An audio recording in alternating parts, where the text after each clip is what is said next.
നമ്മുടെ ചാനലിൽ എല്ലാവർക്കും സ്വാഗതം. ചാനലുകളിലാണ്. നമുക്ക് 2 ചാനലുണ്ട്. സുഭാഷിതം digital channel, global Malayali news മറ്റൊരു ചാനൽ. ഓണം കഴിഞ്ഞു. ബീഹാർ തെരഞ്ഞെടുപ്പ് ഉടനെ വരും എന്നാണ് കേൾക്കുന്നത്. ബീഹാർ തെരഞ്ഞെടുപ്പിൻ്റെ ആരവമായി കഴിഞ്ഞു. ബീഹാർ തെരഞ്ഞെടുപ്പുമായി ബന്ധപ്പെടുത്തി രാഹുൽ ഗാന്ധി വളരെ നേരത്തെ വോട്ടധികാർ യാത്രയൊക്കെ നടത്തി ബീഹാറിനെ പരുവപ്പെടുത്തിക്കൊണ്ടിരിക്കുന്നു, കണ്ടീഷൻ ചെയ്തുകൊണ്ടിരിക്കുന്നു. ബീഹാർ തെരഞ്ഞെടുപ്പ് ഒക്ടോബറിലോ നവംബറിലോ 3 ഘട്ടങ്ങളിലായി നടത്തുമെന്നുള്ള സൂചന പുറത്തു വന്നു കഴിഞ്ഞു. നിലവിലെ നിയമസഭയുടെ കാലാവധി നവംബർ 22. അപ്പോൾ ഒക്ടോബറിലോ നവംബറിലോ നടത്തിയാൽ മതി. 22 അവസാനിക്കും. അതിനു മുമ്പ് തെരഞ്ഞെടുപ്പ് ഇടപെടൽ പൂർത്തീകരിക്കാനാണ് തെരഞ്ഞെടുപ്പ് കമ്മീഷന്റെ നീക്കം. ദീപാവലി, അതുപോലെ തന്നെ ഛത് പൂജ, അങ്ങനെ 2-3 കാര്യങ്ങൾ വരുന്നുണ്ട്. ഇതെല്ലാം വരികയാണെങ്കിൽ ഉത്സവങ്ങൾ കൂടി കണക്കിലെടുത്താകും വോട്ടെടുപ്പ് തീയതികൾ തീരുമാനിക്കുക, അന്തിമമാക്കുക.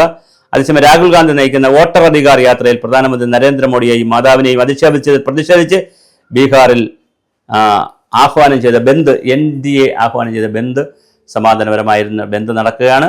അത് നടന്നു കഴിഞ്ഞു. സമാധാനപരമായിരുന്ന ബന്ദ്. എന്തായാലും വളരെ ഗൗരവമുള്ള ബീഹാർ തെരഞ്ഞെടുപ്പ് വരികയാണ്. വോട്ടധികാർ യാത്രയിലൂടെ ബീഹാറിലും രാജ്യത്തും രാഹുൽ ഗാന്ധി ഉയർത്തിവിട്ട ആ ഒരു ഭരണവിരുദ്ധ വികാരം, ആന്റി ഇൻകംബൻസ്, കാരണം തെരഞ്ഞെടുപ്പ് കമ്മീഷനും ചീഫ് ഇലക്ഷൻ ഓഫീസർമാരും ഇലക്ഷൻ കമ്മീഷനും ഇന്ത്യ ഗവൺമെന്റ് ഒത്തുകളിച്ചുകൊണ്ട് ബീഹാർ തെരഞ്ഞെടുപ്പ് അട്ടിമറിക്കാനുള്ള വോട്ടെടുപ്പ് കൃത്രിമം കാണിച്ചു, വോട്ടേഴ്സ് ലിസ്റ്റിൽ കൃത്രിമം കാണിച്ചു എന്നുള്ളൊരു ആക്ഷേപമാണ് വന്നിരിക്കുന്നത്.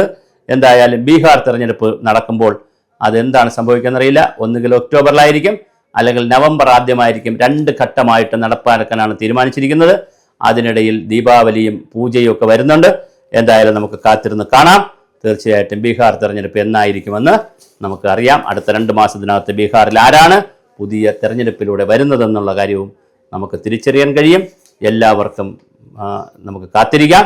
തീർച്ചയായിട്ടും ബീഹാർ തെരഞ്ഞെടുപ്പ് പിടിക്കുമോ?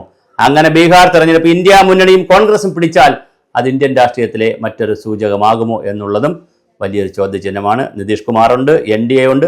ഇപ്പോഴത്തെ വരുന്ന പ്രവചനങ്ങൾ അനുസരിച്ച് BJPക്കും NDAക്കും തന്നെയാണ് മുൻതൂക്കം, നിതീഷ് കുമാറിന് തന്നെയാണ്. പക്ഷേ ഇലക്ഷനാണ്, വോട്ടെടുപ്പാണ്. ആളുകൾ എന്ത് ചെയ്യുമെന്ന് നമുക്കറിയാൻ കഴിയില്ല. അവർ മത്സരിച്ചു കഴിഞ്ഞാൽ ചിലപ്പോൾ ജനങ്ങളോടൊപ്പം അവരുടെ ഇടയിൽ ആളുകൾ മത്സരിക്കുമ്പോൾ ആരാണ് ജയിക്കുക തോൽക്കുന്നത് ഇപ്പോൾ പറയാനാകില്ല. എങ്കിലും ഒരു അപ്പർ എഡ്ജ് ഇപ്പോൾ NDAക്കും BJPക്കും ഉണ്ട്. അത് ശരി തെറ്റുകൾ എന്തെന്ന് നമുക്ക് ഒക്ടോബറിലോ നവംബറിലോ അറിയാൻ കഴിയും.